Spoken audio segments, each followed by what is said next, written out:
Est-ce que les patients qui vont être injectés aujourd'hui sont prévenus qu'ils participent à une immense expérimentation mondiale à ciel ouvert? Oui, Parce que ils le sont. ils le sont. On est en phase 4, c'est une phase d'expérimentation et de La phase 3 commercialisation. se termine fin 22. C'est-à-dire qu'en fait, toutes les personnes qu'on injecte, à qui on n'explique pas qu'ils sont en train de participer à une expérimentation, toutes ces personnes, on le fait en violation des protocoles. Alors de Nuremberg, ça fait longtemps qu'on n'a plus rien à foutre, mais en plus du protocole d'Oviedo, que la France a signé, je crois, en 2012 et la Suisse en 2008. Suisse Medic a autorisé la mise sur le marché des 2 vaccins Oui. sur la base du cycle complet de la phase 1, phase 2, phase 3, phase 4. Je ne sais pas où vous allez chercher ça.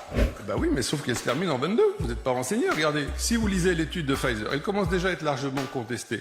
Parce que pour l'instant, les décisions de prise sur le marché qu'on peut prendre sont exclusivement avec les données fournies par Pfizer. Point à la ligne. C'est-à-dire que c'est le commerçant seul qui nous donne ce qu'il veut nous laisser voir. Alors vous avez raison dans une certaine manière parce que c'est une autorisation d'urgence. Et c'est ce qui fait qu'il y a une autorisation d'utilisation déjà avant la fin de l'étude. On reste donc dans un processus purement expérimental, illégal, c'est tout.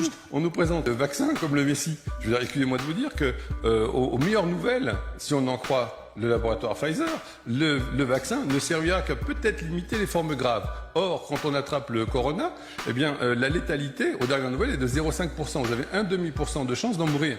Bon, je crois que... Juste une chose, allez discuter avec les gens qui travaillent dans les soins intensifs de nos différents hôpitaux. Eh bien, justement, c'est fait. Vous savez combien on a de patients qui meurent dans le canton de Vaud?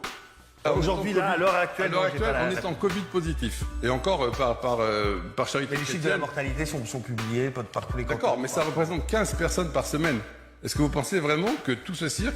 À l'époque où on avait la peste de Justinien, on avait 30% de mortalité. C'est autre chose. Là, je ne conteste pas.